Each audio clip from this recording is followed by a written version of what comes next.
What if every repeated number you saw was a whisper? What if the same song playing in every car, the same dream returning after months, the same stranger twice in a day was not accident, but invitation? Welcome, seeker of strange alignments, to the Enchanted archive, where symbols don't just speak, they call. This is not just a story about coincidence. It is a story about Synchromysticism, the sacred art of listening. When the universe doesn't speak with words, but with patterns. Most people ignore these patterns.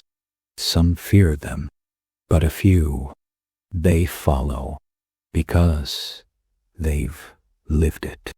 They know what it feels like to turn a corner and feel deja vu before your foot hits the ground, to hear a word on the radio right as you think it in your mind, to notice how everything begins to rhyme. It's subtle, soft, unprovable, but undeniable. It's the moment you stop asking, "Is this real?" and start asking, "Why me and why now?" Synchromysticism begins where logic ends. It's not about causality.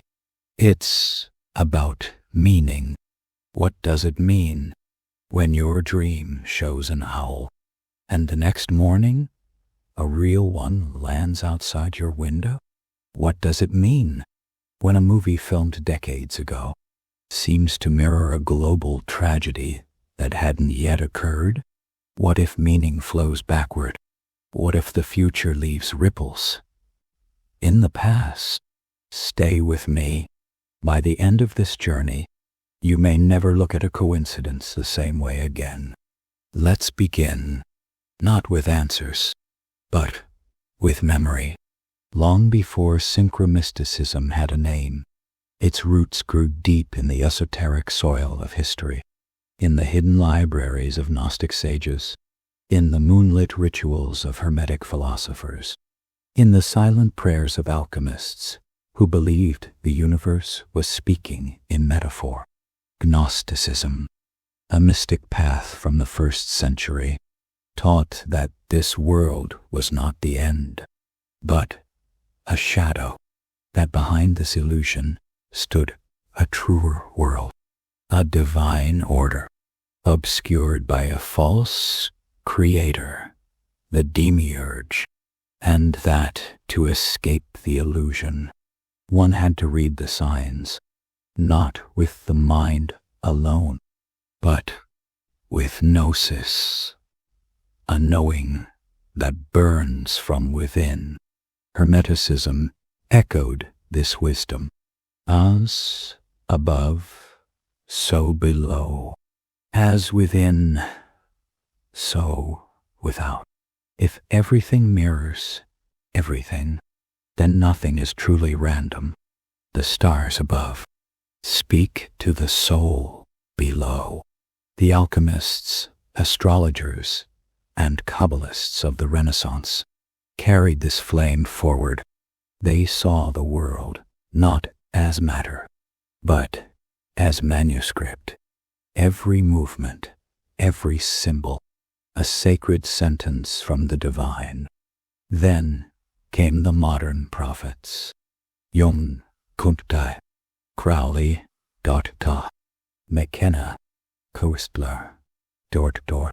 In 1952, Carl Jung gave a name to the whisper, synchronicity, meaningful coincidences that defy causality. To Jung, these events were not hallucinations. They were revelations, clues from the unconscious, or something even deeper, an archetypal current, and a causal connecting principle that stitched the universe together, like when you think of a friend and they call, or when a dream warns you and the event unfolds hours later. To the rational mind, this is nonsense, but to the poetic soul, this is the edge of the veil. Jung likened these moments to ancient oracles. The tarot, the I Ching, the sacred dice of Delphi, all spoke in symbols, never in plain words. He saw that people didn't just want knowledge. They longed for pattern, for proof that something higher was not only watching, but speaking, and sometimes speaking through accident. Now imagine you're walking in a city. A billboard flashes a phrase you just read in a book. The same number appears on your receipt, your watch, and the license plate ahead of you. A dream you had months ago unfolds, detail by detail. You stop. Your breath tightens. Is it real? Is it random? Or is it something else? Synchromysticism says, these are not errors.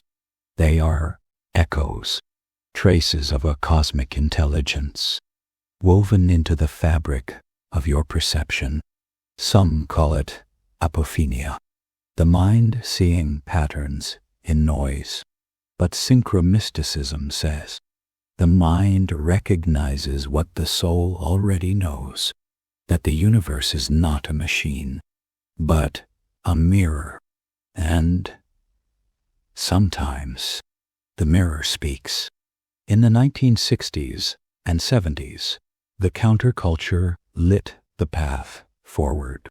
Terence McKenna explored the psychedelic rhythms of reality, seeing time as a spiral of patterns repeating across scales. Philip K. Dick saw his own life collapse into synchronicity, recording visions where symbols, language, and fiction bled into the waking world. His novel Valis, a cryptic transmission from a vast active living intelligence system, was not fiction to him. It was autobiography. Others followed. Robert Anton Wilson, the Discordians, chaos magicians who didn't wait for coincidence, but engineered it. If the world is woven from symbols, they reasoned, why not rearrange them? Peter J. Carroll, the father of chaos magic, wrote that true magic was the ability to arrange coincidences, not with force, but with intent. A focused mind, a signal sent into the pattern and received as echo. Now pause. Take a breath. Think of something that's been repeating in your life. A number, a name, a place. Why does it follow you? Why now? Could it be that the pattern sees you, that the symbols you notice are not random, but personal? Synchromysticism doesn't ask you to believe. It asks you to observe, to pay attention, to read your life as scripture, to see the cartoon, the news story, the dream, and the ritual, not as fragments, but as phrases of the same sentence. A sentence the universe is writing in real time, and you are both reader and word. We've only just begun. In the next part, we will trace the emergence of Synchromysticism as a movement, how one man gave it a name in 2006, and how a generation of seekers began seeing the world not as disconnected events, but as a living myth that speaks through film, music, news, and dreams. And we'll ask, if reality is a message, who is it from? Until then, watch, diary, listen, notice what repeats, because if you look long enough, you'll see it. The pattern is watching you too. Synchromysticism. A word that didn't exist until 26. Yet its essence had lived in symbols, dreams, and whispers for centuries. In August of that year, a Canadian filmmaker named Kotze looked at the chaos of culture, movies, news, myths, and saw something staring back. He called it the art of realizing meaningful coincidence in the seemingly mundane, with mystical or esoteric significance. No, a modern hermeticist, typing blog posts instead of inscribing scrolls, a map maker of the invisible, and from his fingertips, a movement was born. Kotze saw something most of us miss. He saw echoes in everything, from Back to the Future to 9/11, from Stanley Kubrick's Monolith to Egyptian glyphs buried in pop lyrics. To him, reality was not made of matter. It was made of media, of symbols layered and looped, hinting at beneath the noise. A code pulsed, a divine syntax, written not in alphabets, but in archetypes. He wasn't alone. Others gathered, not in temples, but in forums and YouTube comment sections. They called themselves Synchromystics, and they believed the universe had become self-aware through culture, not through priests, not through prophets, but through pattern. Imagine a cartoon, a war, and a dream, all aligning around the same number. Or a movie released decades ago, quietly rehearsing the details of a tragedy to come. Coincidence. To Synchromystics, this was Twilight language, a term from occult lore describing how the world speaks in veiled metaphors. They treated pop culture like scripture. Comic books became gospels.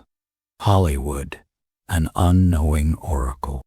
Music videos, portals, advertisements, sigils, and they looked not for intention, but resonance. Not who planted the message, but why does it show up now? Their task was not to expose, but to interpret. Some followed in Kotze's wake.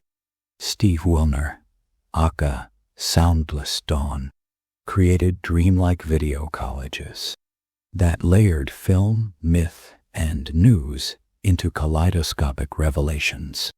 Jason Horsley, a film critic turned mystic, saw synchromysticism not just as pattern hunting, but as a spiritual path, a quest for the divine through recognition of psi. He called it postmodern animism, a world where everything is alive, with meaning. And then came Alan Abadessa Green, editor of the Sync book, compilation of 26 seekers, each telling stories of numbers that won't go away, dreams that predict, symbols that chase them across time. They weren't making theories. They were mapping experience. Their tools, memory, bite, movies, dot, montage, mysticism. They called it going down the sync rabbit hole, where one symbol leads to another, and the web never ends. There was no dogma, no doctrine, only dots, and the thrill of connecting them. Some saw Jesus in Batman. Others found the Kabbalah hidden in Pixar. All asked the same question: is the universe talking? Or am I losing my mind? But Synchromystics didn't reject the madness. They embraced it, because to them, madness was a mirror, a reminder that pattern isn't always safe. Sometimes it's overwhelming. Sometimes it whispers. Other times it screams. But it never stops. Pause for a moment. Think of the last movie you watched. Did it linger? Did a symbol return in your dream? Did it link to something strange in your life the next day? You may have dismissed it, but the Synchromystic sees a thread that wraps around art, news, memory, and myth. And when you pull it, reality tugs back. By the early 2010s, the movement crystallized. Syncsbook.com, the 42 Minutes podcast, named after the sacred number, In the Hitchhiker's Guide to the Galaxy, and countless synchronicity rabbit holes, blogs, wikis, YouTube, sync films, and digital altars of insight. A community was forming, not around belief, but attention.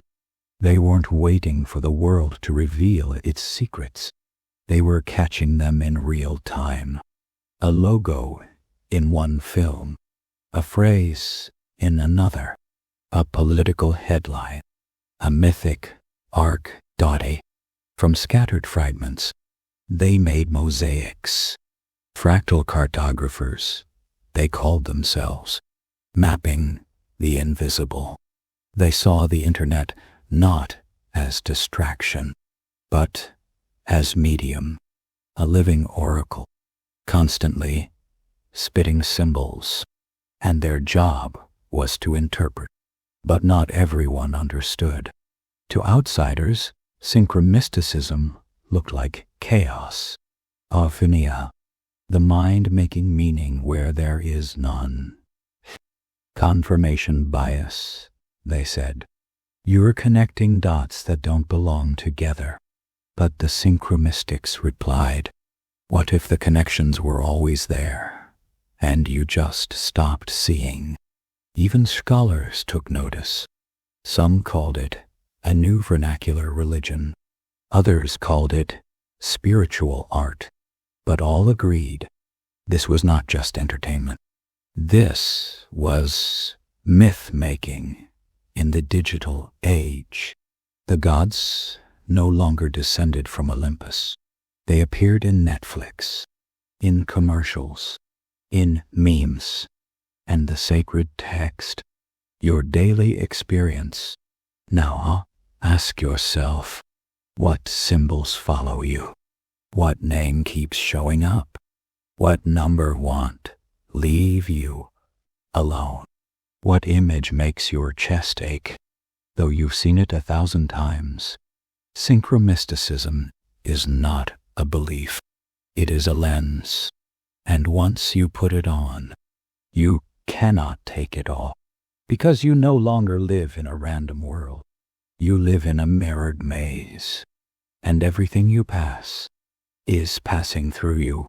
In the next part, we'll follow the explosion of Synchromysticism in the visual world, how sync videos, viral conspiracies, and postmodern oracles blurred the lines between insight and illusion. We'll ask, if the universe is speaking through everything, how do we know what to trust? Until then, watch your dreams, watch your headlines, watch your patterns, because the next coincidence may be your call. You felt it, a symbol on a cereal box, a word spoken in a film trailer, a news story you swear you dreamed a week before. You shake it off, coincidence. But then it happens again and again, until you start to wonder, is reality echoing back at me? Or am I simply listening more closely than others dare? This is where Synchromysticism becomes something else. Not just an idea, but a practice, a way of being in the world where the mundane becomes mystical and the screen becomes sacred. By the late 2000s, the internet had grown into an infinite mirror, and Synchromistics turned it into a playground, not to surf aimlessly, but to decode. They weren't conspiracy theorists, exactly. They weren't academics. They weren't prophets or priests. They were pattern seekers, armed with intuition, symbols, and video editing software. Their raw material: pop culture, movies, music videos, advertisements, news clips, comic books. Nothing was exempt. Everything was text, waiting to be read. At the center was Jake Kotze, still remixing meaning from chaos. But now, he wasn't alone. Blogs like The Sinkhole, podcasts like 42 Minutes, and books like The Sync Book turned scattered dots into a constellational community. Their motto: everything is connected and nothing is accidental. And nowhere was this more visible than in the world of film. In 2012, a documentary called Room 237 exploded onto the scene. It wasn't made by Synchromystics, but it might as well have been. It unpacked dozens of competing interpretations of Stanley Kubrick's The Shining. Some claimed it was about the Holocaust. Others said it revealed the fake moon landing. Still others swore it was a Native American genocide allegory. But beneath the surface of those theories was something deeper: the belief that film is layered, and that meaning leaks through cracks in the celluloid. This was textbook Synchromysticism, the idea that creators are conduits, and stories are vessels of something greater than intent. Rodney Asher, the director, later connected with the Sync community, and the cross-pollination grew. Then came Back to the Future. In 2015, on the exact date Marty McFly travels to in the film, October 21st, 2015, a group of Synchromystics released a 12-minute video titled Back to the Future Predicts 9/11, and it went viral. The video showed scenes from the trilogy that seemingly foreshadowed the Twin Towers attacks. A clock showing 1:16, which, upside down, looks like 9/11. A Twin Pines mall that becomes Lone Pine. Visuals that mirrored planes, collapse, and time distortion. The tone was mysterious, satirical, sincere. Viewers didn't know whether to laugh, weep, or wonder. Was this a joke? A prophecy? A cosmic wink?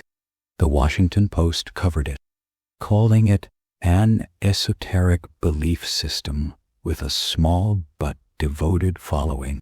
The article emphasized, these people didn't think Robert Zemeckis literally predicted 9/11. They believed something else had worked through him, something symbolic, something unseen, something intelligent. This is where Synchromysticism split from traditional conspiracy. A conspiracist says, they planned this. A Synchromystic asks, what does it mean? Where one sees Cabals, the other sees cosmos. To the Synchromystic, Hollywood isn't evil. It's unconscious, a mirror of the collective dream. The stories it tells, the symbols it repeats, the dates it lands on, they are not accidents. They are revelations. But this power comes with danger, because if everything is a sign, then nothing is meaningless.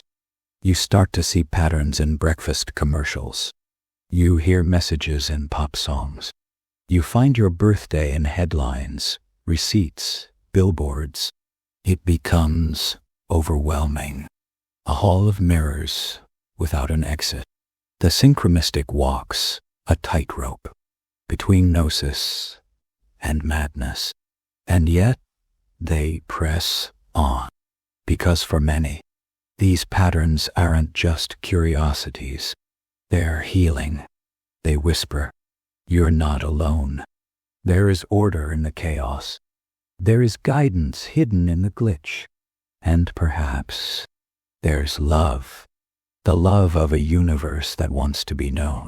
Not through doctrines, but through dreams. Not through prophecy, but through pattern. Take this in. Synchromystics noticed that the number 23 appeared everywhere. In disasters, in sports scores, in movies. Was it magic? Coincidence? A trick of the mind? Or was it a playful nudge from the divine? A cosmic giggle? Others saw the number 42, echoing from the Hitchhiker's Guide to the Galaxy, the supposed answer to life, the universe, and everything. They mapped it onto film frames, store receipts, GPS coordinates. They weren't deluded. They were playing. But seriously, this blending of sincerity and irony is key. Synchromystics know they walk the edge. They embrace the absurd, without losing the sacred. To them, the line between comedy and cosmic truth is paper thin. After all, isn't a joke just a surprise that reveals the truth too fast? What if reality is telling a joke, and we've only just learned the setup? By the mid-2010s, Synchromysticism had become an aesthetic, a way of creating, a way of seeing. Mikey Cook, a British artist, called his style synchromistic. He painted intuitively, layering symbols he didn't understand, until the painting revealed itself. This was not design. It was divination. And across music, memes, and movies, the culture started to echo the echo. Internet jokes about red strings and corkboards mocked the pattern seekers, but also popularized their gaze. Everyone became a decoder. Everyone wanted to know what lay beneath the veil, even if they laughed at it. And now, you're here, watching a video about it, wondering if that thing that's been repeating in your life, the song, the phrase, the name, means more than you thought. That's the thing about Synchromysticism. It doesn't demand belief. It demands attention. It's not a religion. It's a rhythm, a recognition that the world might be built on metaphor. And your life, it's already part of the poem. Now, let us sink into the deeper questions, the kind that stir the soul and silence the mind. Is Synchromysticism a spiritual evolution or a descent into delusion? Are we decoding the divine or projecting ourselves into chaos? We'll explore scholarly critiques, psychological traps, and the thin veil between gnosis and madness. Because if the universe speaks in symbols, not every message is safe.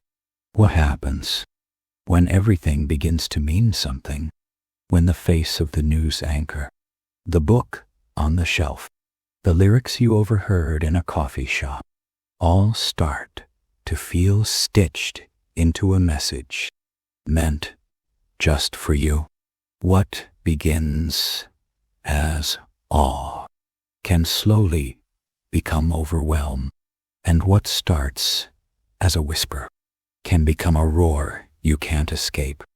This is the razor's edge of Synchromysticism, where Gnosis becomes obsession, where wonder bleeds into paranoia, where the mirror reflects so much of you that you forget where you end and the pattern begins. Even its most devoted practitioners know the risk. Jason Horsley, Synchromystic, critic, and philosopher, once wrote, "This practice underlines a common theme between the shaman's quest for meaning, the mystic's union with nature, and the schizophrenic's collapse of inner and outer worlds." Anti-ish. In other words, Synchromysticism can illuminate, but it can also disorient. It can feel like enlightenment or psychosis, depending on where you stand. Because when every billboard speaks and every song carries a code, you're no longer navigating the world. You're decoding it endlessly, relentlessly, alone. Pause for a breath. Do you remember the last time something felt too meaningful? A person's name in a dream that showed up in a headline the next day. A series of numbers that followed you for weeks. Did it feel divine? Or did it feel like too much? This is the paradox of the pattern. It feeds us meaning, but it can also starve us of rest. Scholars have tried to place Synchromysticism in a box. Some call it a vernacular religion, a decentralized spiritual system, born not from temples, but from internet forums and fan edits.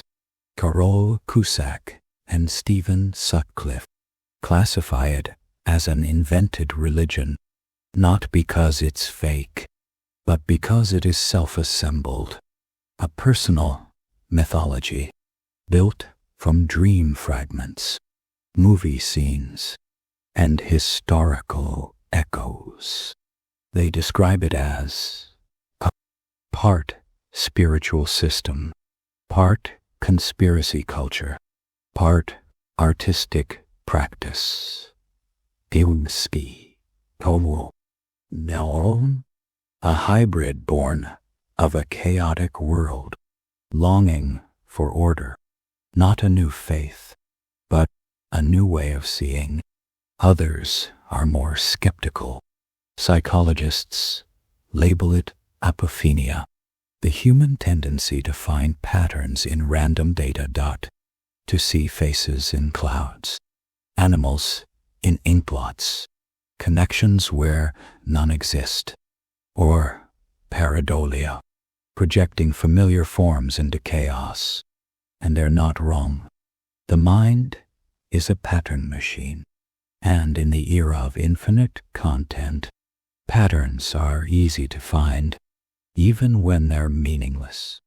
But Synchromysticism pushes back.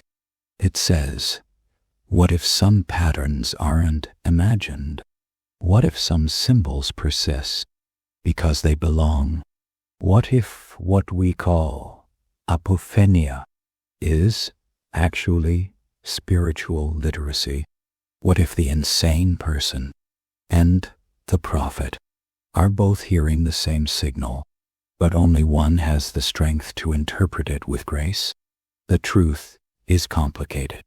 Synchromystics don't always believe in every connection. Many admit the absurdity.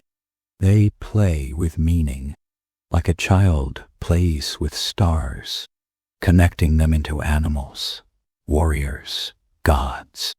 But play, in the mystical sense, is not frivolous. It is sacred. As Alan Abadessa Green writes, by documenting the interconnected patterns we observe, we become fractal cartographers, mapping the invisible landscapes of a holographic universe. Beyond new, he adds, synchronicity is our compass, and the treasure is the macrocosm found in the microcosm. No, this is not madness. This is method, a sacred science of symbol that doesn't seek to prove, but to remember. Still, even mystics must be cautious, because once the floodgates open, anything can be a message, a grocery list, a license plate, a sneeze in the middle of a sentence. And when the world becomes that loud, it can become impossible to know what's true and what's projection. Synchromystics acknowledge this. They don't claim every sync is divine. They suggest that some are calls, some are tests, and some are simply noise. But to them, the practice matters, not because it proves a higher intelligence, but because it changes the observer. To look for meaning is to grow. To connect is to heal. And sometimes the act of interpreting the universe is the only way to feel held by it. Let's reframe the fear. What if Synchromysticism isn't a trap, but a training, a spiritual discipline for a postmodern world where scripture has become scattered, across pixels and parodies? What if learning to see through coincidence is no different than learning to pray with open eyes? To some, the sacred was once revealed in burning bushes. Today, it may be in burning headlines. To others, God once spoke through thunder. Now maybe he whispers through a meme. Synchromysticism doesn't laugh at this. It listens. This is the mystical burden. To be awake in a world that says you're dreaming. To walk between metaphor and madness without falling. To hold a map made of patterns and know it's real, even if no one else sees it. So where does that leave you? Maybe you've seen the same number for years. Maybe dreams chase you with symbols you don't yet understand. Maybe you've always felt there was a deeper rhythm to the noise, a secret beat only your soul can hear. If so, you're not alone. You're not broken. You're not paranoid. You're just listening, and the signal is getting louder. In the final part, we'll descend into the mystery fully. We'll explore Synchromysticism's legacy, how it's reshaping media, art, and spiritual identity. And we'll ask, if all is pattern, if all is reflection, then who exactly is watching from the other side of the mirror? Stay with me. Because the final sync may be your own awakening. There comes a moment in every seeker's journey when the symbols stop appearing on the outside and begin to rise from within. The mirror no longer shows the world, it shows you.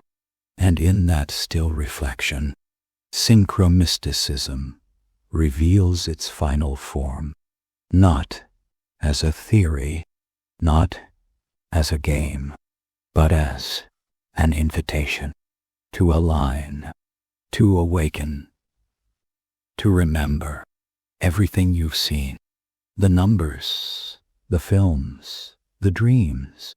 They weren't guiding you toward a hidden meaning. They were guiding you back to the self, not the ego, not the story you tell about your life, but the deeper self, the one that listens when the universe speaks in echoes.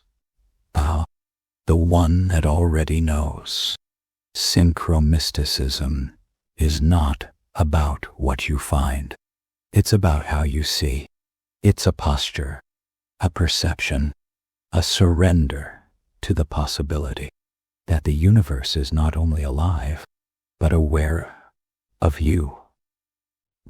That when you dream, you are not drifting, you are receiving. That when you notice a pattern, you are not imagining it. You are remembering your place in the weave. But tell me, what patterns have followed you? What symbol keeps returning? What number refuses to let go? Drop it in the comments. Let the others who've walked this strange path see you there. You are not alone.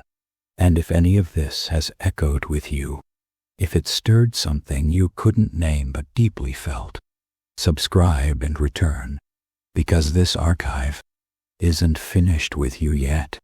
This is not a goodbye. It's a recognition that something inside you has always known. You are not imagining it. You are witnessing it. This is not madness.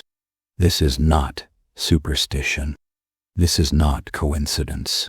This is the poetry of your own consciousness, meeting itself through the mirror of the world. And now, pause, breathe. Not to escape, but to enter. Not to decode, but to dance. And when it comes again, the repeating number, the whispered phrase, the eerie alignment, don't ask, is this real? Ask instead, what am I being invited to remember? Because the answer might be older than language, and maybe the pattern was never watching you. Maybe you were watching yourself all along.